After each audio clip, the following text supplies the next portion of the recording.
AJ Hammer. Welcome to the Showbiz Tonight podcast. This is where we take you inside Hollywood's biggest stories. And right now, it's a Showbiz Tonight exclusive as I go one-on-one with singer Boy George. Now, Boy George has officially canceled his U.S. concert tour after our State Department turned down his request for a visa. The apparent reason, Boy George is awaiting trial in London on charges of falsely imprisoning a male escort. Well, I spoke with Boy George about his own troubles and also what he thinks needs to be done to save troubled singer Amy Winehouse. And I began our chat by asking him if he was surprised when he first heard the U.S. government would actually prevent him from entering the country. Well, I knew that it was a possibility, so it was something that I was aware of. I'd gone to the embassy, I'd done a couple of meetings there, and I'd gone for a medical, which I passed. And also, as you know, I swept the streets of New York spotless. So I felt that, you know, the odds were in my favor, but unfortunately, it's going to have to wait. But I will be coming back to America. I just have to wait. I have some legal problems at the moment to deal with. Once they're done, I'm back, and you won't be able to get rid of me.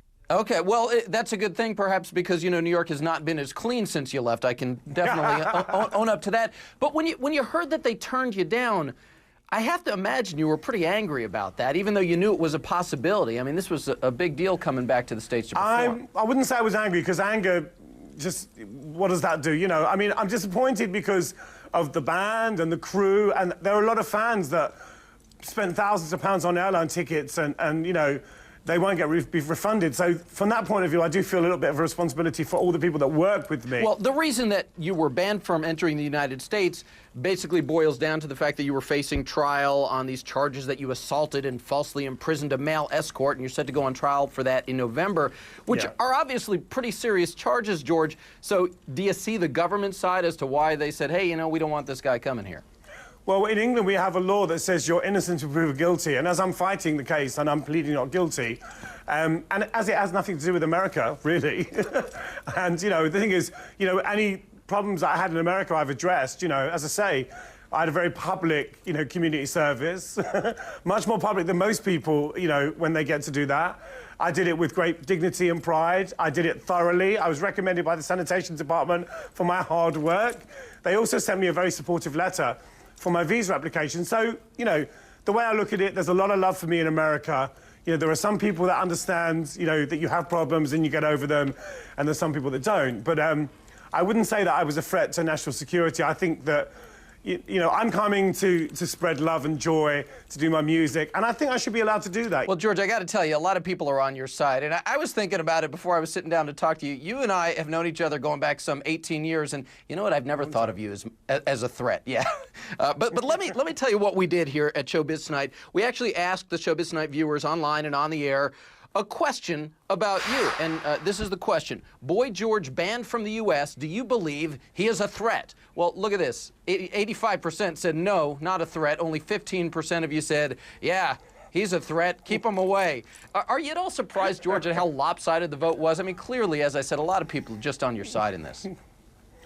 I'm very lucky. One of the things that really I appreciate is the fact that I get a lot of love from people on the street, whether it's in the UK or America. And when I came to do my community service, what was really heartwarming was the fact that people were so kind and supportive. I mean, I went there thinking, oh, what's this going to be like? And people just showed me so much love. And in a way, I want to come back and say thank you for that, you know, because the only way I can do that properly is through performing, and that's what I do best, you know. But no, I'm not surprised. There must be about 15% of people. I don't know who they are, but they're probably more scary than I am. One of the last times you were here in the States, George, you were serving that community service on the drug conviction charge. You spent 5 days cleaning the streets of New York City. And as you said, the city has never been cleaner. Looking back on that experience, did it do you some good? You know what? I guess the idea was to punish me, you know, and, you know, I didn't feel punished because the people that I worked with at the sanitation department, you know, those people work hard, they clean up your rubbish, you know, so the idea of it being a demeaning job doesn't ring true with me because those people do it day in, day out, and there's nothing wrong with a bit of hard work. You know, my mother was a cleaner, and I've used a broom many times in my life, often to get from A to B.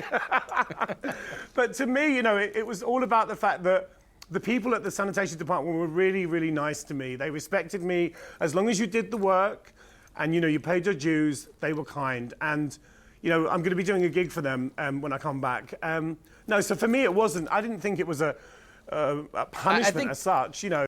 I think that was extremely well put, and really good perspective that I think a lot of people lack on, you know, just because you do this job it doesn't mean you're any less of a person. And I need your perspective on something else, actually somebody else, because you've obviously gotten successfully through your own share of difficulties, including drug problems in your life. So let me ask you about what we see going on with Amy Winehouse. She seems to be melting down before our very eyes, George. What kind of advice would you give her? What do you think she really needs to be focusing on right now? I think she needs to start loving herself, you know. I watched her at Glastonbury and I was really, really shocked by the performance. And what shocked me more was that people were saying it was a great performance. But then I went online and I saw that the fans really saw it for what it was, you know. She needs help, you know, she really needs help. And I don't understand her management, her family, I don't understand what they're doing, because what I saw was really painful for me to watch, you know, because I've been there. Do you understand? I've been in that place and it broke my heart to watch it. It really broke my heart because she's an amazing talent, you know, and she's so gifted. One of the greatest artists we've produced in a long time in this country. That